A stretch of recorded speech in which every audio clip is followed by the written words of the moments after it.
Folks, welcome back. It's been a minute. Millennial Waterfowl here, back at you guys with another video. And I know I owe you guys some sort of apology. I had shoulder surgery on Halloween day.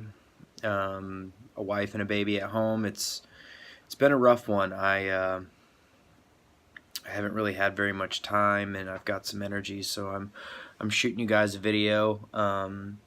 Today's topic, we're going to be talking about buying cheap duck hunting equipment 101. As you can tell in the description, I got the Milwaukee heated jacket. I'm not endorsed or whatever. We'll talk about that here in a minute. I know it's annoying, but it's warm and it's kind of cold outside. I'll just turn that off. I got the little Mr. Buddy heater going, so I should be plenty warm. So I'll set you guys down and we'll get talking for a minute. So, a couple of the basics. You know, obviously you're going to need decoys, waders, everything. We've kind of gone over that basically. But for you new guys, for you guys that are just trying to, you know, get more out of bang for your buck, there's a few tips out there that you can do that work really, really well that are probably somewhat obvious but overlooked. A lot of these companies are pushing their decoys these days as durable, really rugged. You pay for what you get. They're, you know, once in a lifetime. You know, they're not heavy or blah blah blah. Something. There's some selling factor in decoys specifically that they try to get people with. And here's my perspective and outlook on it. If you buy a 12-pack of decoys, and let's say you spend 180 bucks for a dozen decoys, you spend another 60 bucks on a bag, and then you spend another 30 bucks on rigs. I mean, you do the math. I mean, you're into it for almost 300 bucks, if not more, for just 12 decoys. Okay?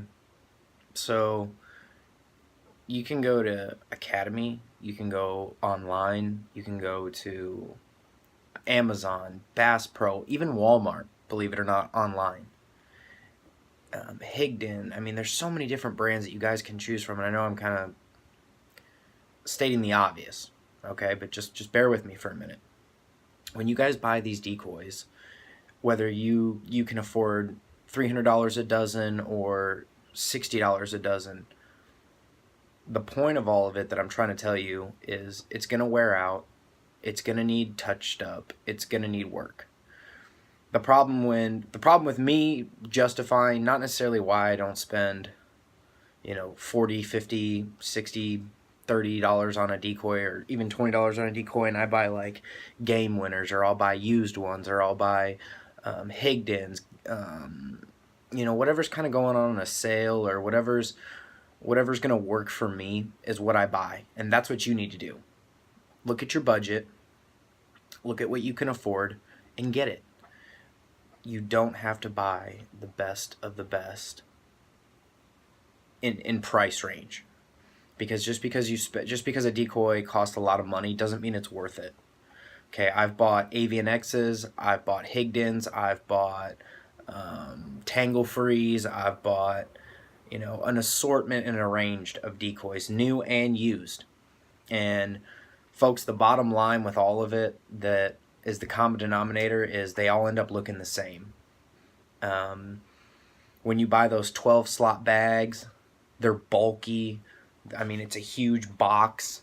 Yeah, it keeps your decoys nice for a little while longer, but I mean, your decoys take a beating no matter what. I mean, you can sit there and pull them out gently, set them in the water, do whatever you got to do. That's great. But what you're lacking in quantity is what you're getting in quality. And there's some places that a lot of people believe that quality is more important than quantity. I agree with that to an extent. I believe the time of the year and the time of the season is a very big factor on what you're hunting for and what you're hunting with. If you go out and you put a dozen Dakotas out versus a dozen Tangle Frees, it's going to be an obvious difference as far as what you see. But folks, when those birds get close enough and you've got two things, you've got motion and you've got the right amount of calling, whether it's a little bit or a lot, By the time the birds get close enough to see it, it's too late. They're already right there in shooting range and dead. And if birds don't want to commit or cup or land, there's other factors to determine aside from, obvious things. Now, you don't want to necessarily take out a decoy that, is just pure plastic and it's shiny. Some people believe the glare, shadows. I mean, there's 1,000 things, but it's like scent lock. Our grandfather's grandfather hunted in a red shirt, the whole stereotype, and pants. There was no such thing. It's all in your head. What you think is going to be competent for you is what you should buy. And that's why I have as many decoys as I have. If I bought all my decoys in Dakotas, or I got all my decoys in Avian X's, I wouldn't have very many decoys because they're very, very expensive. To be completely honest, my personal opinion on Avian X decoys, they're not the best, in my opinion. I think Dakotas look better, but are heavier, and Avian X's look good, but the rubber, after 2 seasons, the rubber like squishes down, and some of them just don't come back from it. Other people will swear up and down that they're the best thing in the world, and they want to keep everything all one suit. But that leads me to my next tip. Buy different decoys each time. You don't need 16 dozen greenheads and hens. Folks, if you go out and you just buy one brand of decoy and one duck and one species, it's going to be generic. That's going to be a problem. Okay? A variety pack. I can't tell you how many times I've gone out and I got a couple mallard butt decoys, or I went and got some pintails, or I went and got a couple of this, or a few of that, or this, or mix it up. I've got like 5 decoy bags, and each one of them has a little bit of everything in it. Nothing in my spread is just one species. Obviously we have teal decoys, and, even with my teal decoys, when I go teal hunting early season, I'll throw in a wood duck, or I'll throw in a couple pintails. More for confidence, more for, that doesn't belong, they're not there that time of year, blah, blah. No, it's a confidence thing, guys. Finding good deals online, mixing up your bag, it's going to make a big difference. Some people may say, well, a brand new decoy and a really shitty decoy sitting next to each other is going to look weird. Yeah, maybe to you, but you got to understand these birds are looking down, or they're looking at fast. They're not going to have time necessarily to deplict that. It's if you're in the right spot at the right time and you're doing the right amount of calling and the conditions are right. That's what it's going to boil down to. If your spread looks good, the way it's set up, if the area you're in is a hot spot for them, you can outsmart the ducks. But for those guys out there that are, die-hard, $1,200, $1,800, couple dozen spreads, and it's all one brand, it's all one decoy, and it works for them, great, good for you. I'm awesome. I'm happy for you. But for you average Joes out there, for you grinders, being realistic to your wallet, being realistic to, hunting in general. There's nothing wrong with buying mixed bags on Craigslist, on Facebook, on the marketplace, on LetGo, all these sites. Pick up a dozen of these here, pick up 4 or 5 from this guy. And if you did it like me, after like 3 or 4 months of 20, 30, 50, 60, 40, 90 bucks, your spread's pretty much complete. I never would say you have too much, but as far as like just floaters, you're good to go. I can take, 6 dozen out, and I'd feel comfortable hunting a big lake. I could take, 6 decoys out and feel comfortable and hunt a small pond or creek. You gotta be prepared for what you're hunting in the area you're at. If you're hunting big lakes, you're gonna need some numbers, and that's gonna help. I've always been a firm believer to have numbers, and then you get to choose, rather than you putting 4 goose decoys out on a river or a big lake, and trying to pull down a flock that's 60, 80 deep. It's not necessarily gonna work unless that's where they want to go. So just something quick to think about. It was on my mind. I've been seeing a lot of stuff on a couple local hunting pages that I belong to about, guys beating people up over, spending so much money on decoys. And I'm not saying some of these brands aren't worth the money that you pay for them, But I'm just trying to address the guys that are, you know, kind of bummed out, or if you can't afford that big ticket decoy bundle, that $79 for 6, or, you know, $180 for a dozen. Guys, it's completely fine. It's all in your head. Those birds are going to see what you show them, and if they like it, they're going to come in. I mean, when it comes down to, you know, being so, you know, to the T with the paint and everything, I believe 100%, like, truly, that that's more of us than it is them. You know, I mean, it's like scent lock. If it builds confidence, that's all it's good for. You know, if you think it helps you, that's great. But the Boone and Crockett buck didn't get shot with scent lock. You know, I mean, the biggest deer ever recorded, he was not shot on scent lock. You know, so whatever makes you feel better as a hunter, I'd say go with that. I think that's very important.